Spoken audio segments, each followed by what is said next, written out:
Raja Dangdut Rhoma Irama mencoba peruntungannya untuk menjadi presiden ke-7 Indonesia. Partai Kebangkitan Bangsa disebut sebagai partai yang akan mengusung Rhoma. Namun, jalan sang satria bergitar seolah meretas jalan ke istana. Untuk membahas hal ini, saya akan berbincang dengan Haji Rhoma Irama. Berakit-rakit ke hulu, berenang ke tepian. Rhoma Irama benar-benar ingin menguji peruntungannya di arena Pilpres pada pemilu 2014. Di berbagai kesempatan, Raja Dangdut ini menyerukan ambisinya karena merasa mendapat dukungan penuh dari basis masanya, termasuk fans Soneta, ulama, dan juga para kiai. Karena memang saya kan ada organisasi Fahmi Tamami, Forum Silaturahmi Takmir Masjid dan Musola Indonesia. Itu yang eksis di 29 provinsi dan 200 tingkat kabupaten kota. Kemudian ada juga Forsa, Fans of Rhoma dan Soneta. Gitu. Nah, saya lihat dua komponen ini sangat aktif mensosialisasikan pencapresan Rhoma. Bahkan itu tanpa sepengetahuan saya sendiri gitu. Jadi itu inisiatif mereka untuk melakukan sosialisasi, misalnya dengan bikin baliho-baliho, sepatu kayak gitu. Sakit-sakit dahulu, susah-susah dahulu. Rhoma mengaku sudah didekati sejumlah partai, termasuk Partai Kebangkitan Bangsa. Saya dengan Haji Rhoma terus keliling ke seluruh Indonesia. Kemudian Pak Mahfud bergerak terus. Nah, Pak JK sedang belum ada pembicaraan ya. Jadi dua yang sudah keliling itu dua. Yang jelas 3 orang itu sudah masuk kriteria kita. Tinggal pasar ini menerima atau menolak. Tentu elektabilitasnya, survei kita. Rasanya empedu. Kini Rhoma harus menunggu apakah dirinya pantas jadi pilihan partai sebelum naik ke panggung terakhir pada pemilu presiden tahun depan. Susah dahulu, baru Ya, dan saat ini saya sudah bersama dengan salah seorang kandidat Capres 2014, Haji Rhoma Irama. Bang Haji, ini kalau kita bicara soal pencapresan, Anda serius menjadi capres? Ya serius. Apa modal Anda, Bang Haji? Sebetulnya sebagai capres ini perlu diketahui bukan mencapreskan diri, tapi dicapreskan. Sebetulnya saya dicapreskan ini sejak tahun 2004. Oleh siapa? Oleh sekelompok ulama dan habaib yang bikin proposal partai Islam baru, gitu kan. Dia minta saya sebagai ketua umum agar saya bisa dicapreskan seperti itu. Kemudian tentu saya dengan argumen bahwa dalam sistem presiden yang secara langsung ini itu kriteria seorang capres yang bisa memungkinkan memenangkan percaturan capres itu pertama harus punya popularitas, elektabilitas di samping kapabilitas gitu. Pertimbangannya seperti itu.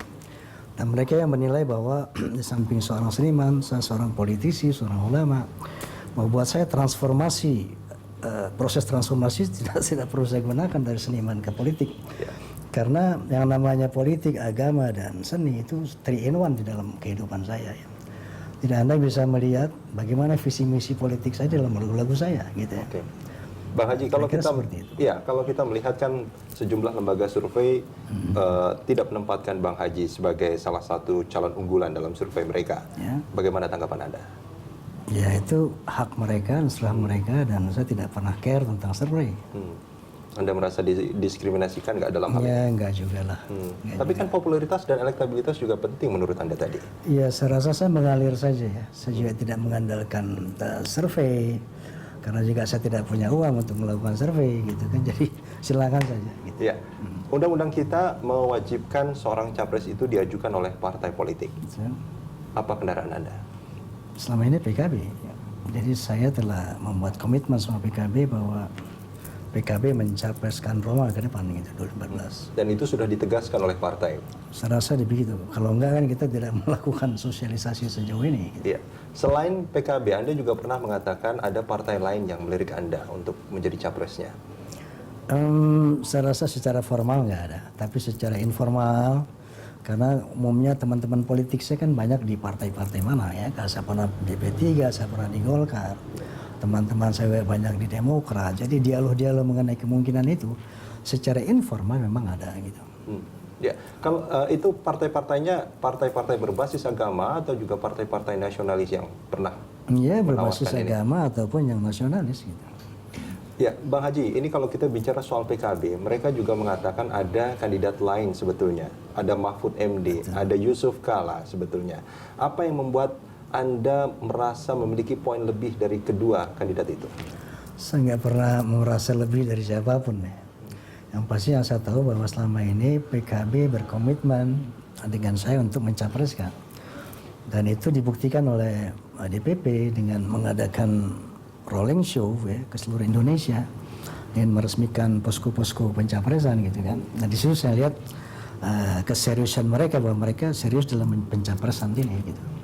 Ya, kalau kita melihat kan Mahfud MD pernah menjadi pernah di DPR, pernah menjadi Ketua MK. menteri, ketua MK terakhir. Ya. Yusuf Kala juga bahkan pernah menjadi Calon wakil presiden gitu. Wakil presiden. Mereka adalah orang-orang yang pernah melakukan kegiatan-kegiatan di pemerintahan seperti itu. Ini menjadi poin lebih bagi sebagian orang. Bagaimana Anda melihat ini? Ya, yang pasti beliau ini para tokoh-tokoh nasional yang bagus ya, saya rasa. Tapi saya tidak merasa dalam kondisi persaingan ya. Karena kursi presiden itu bukan merupakan obsesi saya. Saya mengalir saja karena saya tahu bahwa tu'til mulka man tasya wa tanzi'ul mulka mimman tasya, bahwa jabatan presiden itu dalam genggaman Allah sudah ada sejak sekarang ini. Siapa yang bakal jadi presiden ke depan itu maktub sudah. Jadi satu jabatan yang nggak bisa dikejar, nggak bisa juga dielakkan. Jadi so what gitu, buat apa kita ngoyo dan sebagainya gitu. Artinya mengalir saja. Mengalir saja. Anda percaya diri?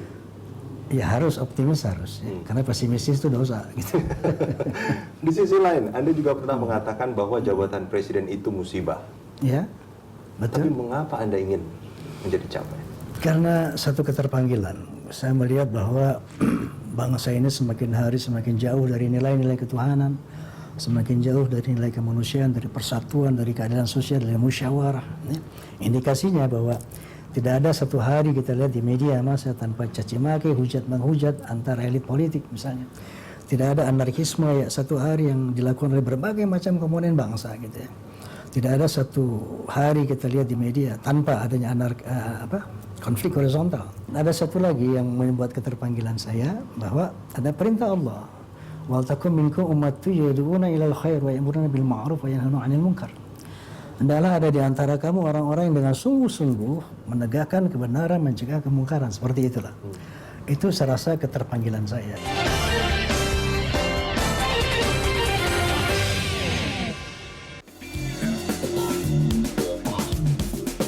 Setelah sempat diputus kontrak secara sepihak oleh PSSI di tahun 2011, pelatih asal Austria Alfred Riedel kembali dipercaya PSSI sebagai pelatih timnas Indonesia. Riedel resmi menjabat sebagai pelatih kepala timnas senior Indonesia sejak 7 Desember 2013 hingga 3 tahun ke depan. Rencananya pelatih yang menggantikan posisi Jackson F. Thiago ini mulai bekerja pada 5 Januari 2014. Badan Tim Nasional Indonesia sendiri menargetkan Riedel bisa membawa skuad Garuda menjuarai kejuaraan di Piala AFF 2014 mendatang.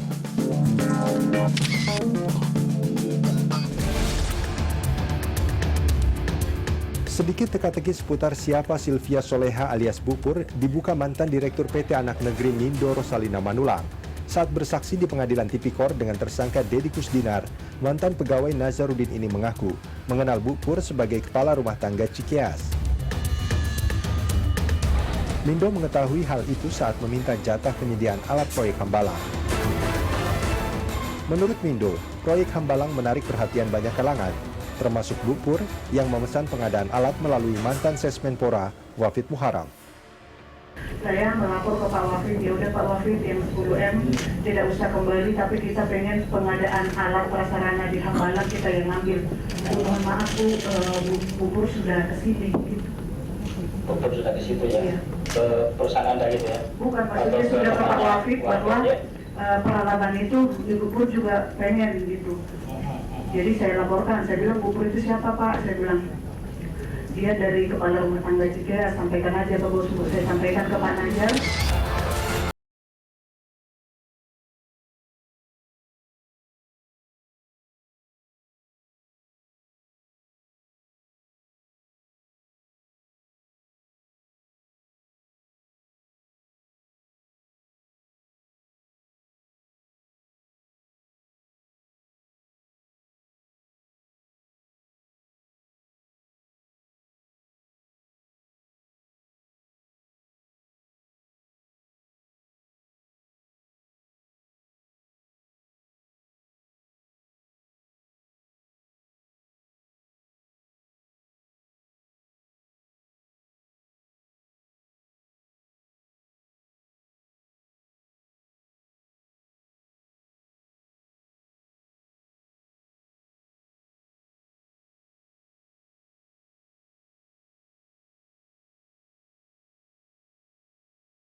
Saya kira masih jauh ya buat PKB untuk mencalonkan Rhoma Irama baik sebagai capres atau cawapres.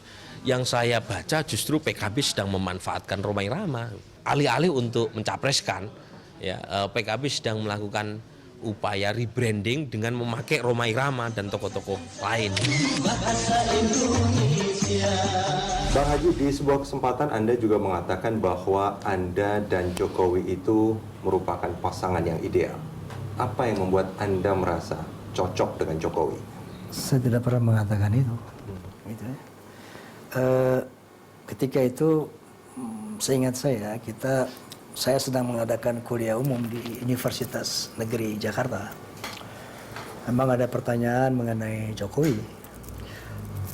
Bagaimana kalau berpasangan dengan Jokowi? Saya menjawab bahwa di dalam politik tidak ada yang tidak mungkin. Saya rasa seperti itu. Artinya sebetulnya bukan Anda yang melontarkan gagasan itu. Tidak, itu ada pertanyaan yang harus saya jawab.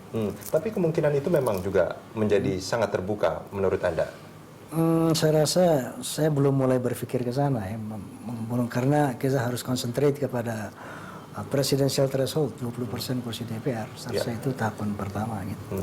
Kalau Anda mengatakan di awal tadi bahwa popularitas dan juga elektabilitas menjadi salah satu persyaratan mutlak, Jokowi tentu menjadi salah satu yang sangat diperebutkan oleh capres manapun gitu. Ya. Anda tidak merasa itu penting? Saya tidak ingin mengomentari siapapun nama ini. Saya tidak punya kapasitas untuk mengomentari ini.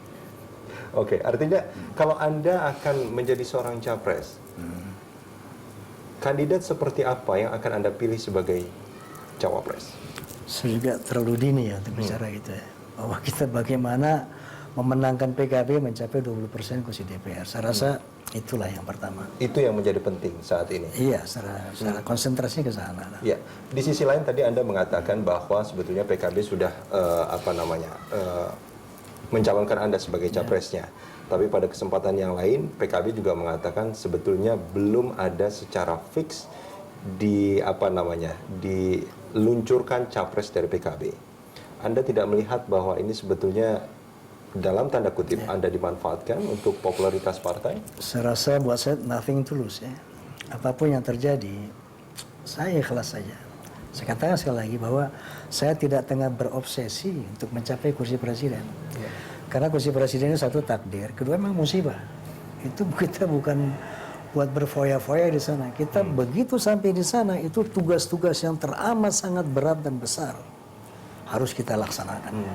Nah jadi kalau itu terjadi itu takdir Allah. Kalau takdir ada tugas dari Allah bahwa kamu harus melaksanakan ini.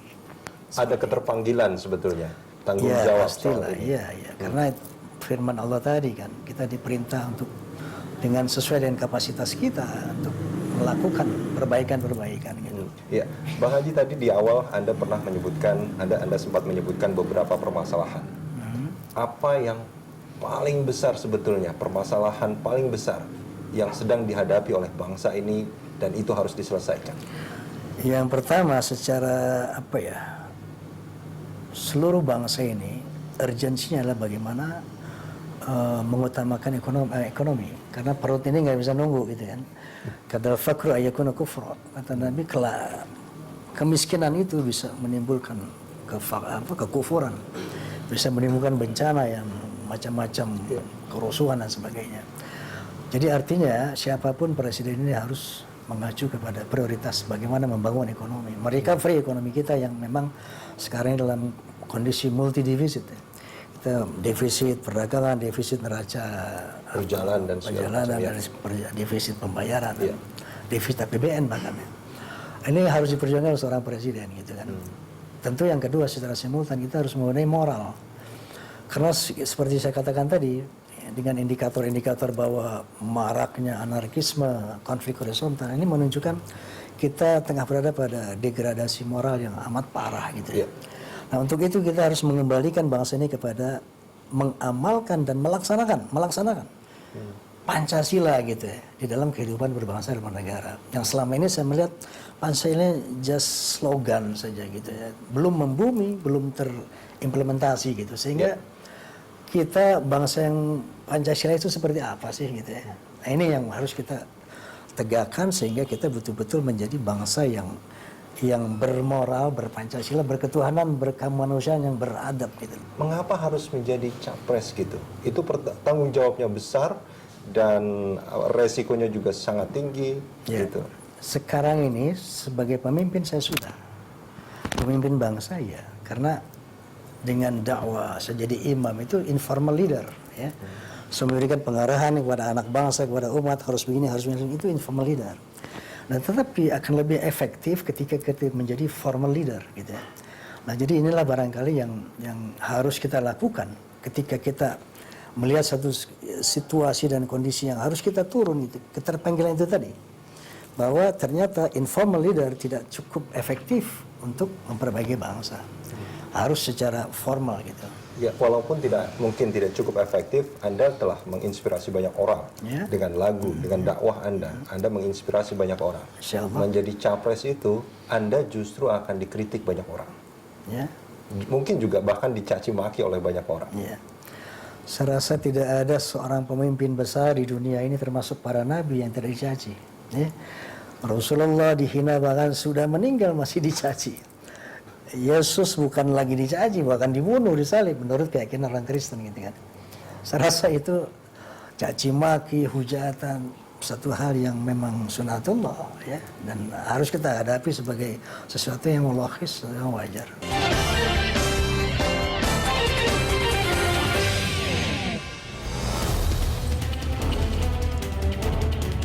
Nur Pamuji mengundurkan diri dari posisinya sebagai Direktur Utama Perusahaan Listrik Negara atau PLN.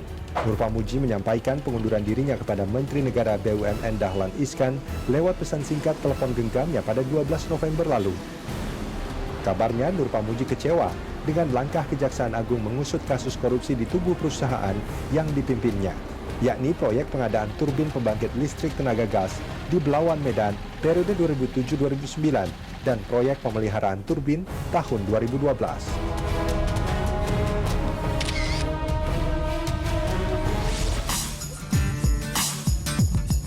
Tidak seperti biasanya, Basuki Cahayapurnama alias Ahok bertamu ke rumah Megawati Soekarno Putri. Karena itulah muncul spekulasi bahwa kunjungan Ahok membawa misi politik dari petinggi partainya, Gerindra. Disebut-sebut bahwa Ahok merayu Megawati sebagai Ketua Umum PDI Perjuangan untuk kembali menerima Gerindra sebagai mitra koalisi. Namun kepada wartawan yang mencegatnya di kediaman Mega, Ahok yang juga ditemani Gubernur Joko Widodo alias Jokowi menampik spekulasi itu. Saya bilang udah Bu, dia Batu Belitung nggak ada waktu, saya yang kesini kita bikinin. Saya bawa ibu saya sama tante saya. Nah, sekarang Pak Jokowi nggak pernah makan bakmi Belitung, belum ke Belitung, ajak makan. Sambil mau ganti pakaian buat masak hari sendiri. ini tuh urusannya urusan memasak sama makanan. Tapi paling hebat mie Bangka punyanya Pak Ahok. Betul enak, betul.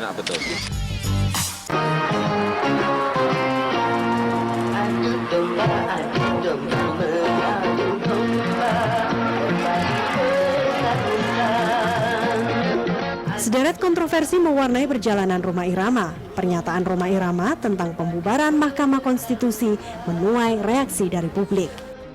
Mengembalikan MK kepada MA sebagaimana dulu gitu kan. Bahwa kita dulu nggak ada MK. Kita baru memiliki MK tahun 2004 kalau nggak salah. Nah, sebelumnya kita tidak punya MK, di mana fungsi-fungsi MK dulu diemban oleh MA. Apa cuma sumbang saran aja ya. Mana yang terbaik buat bangsa kita itu mari kita ambil. Saya just sharing idea seperti itu.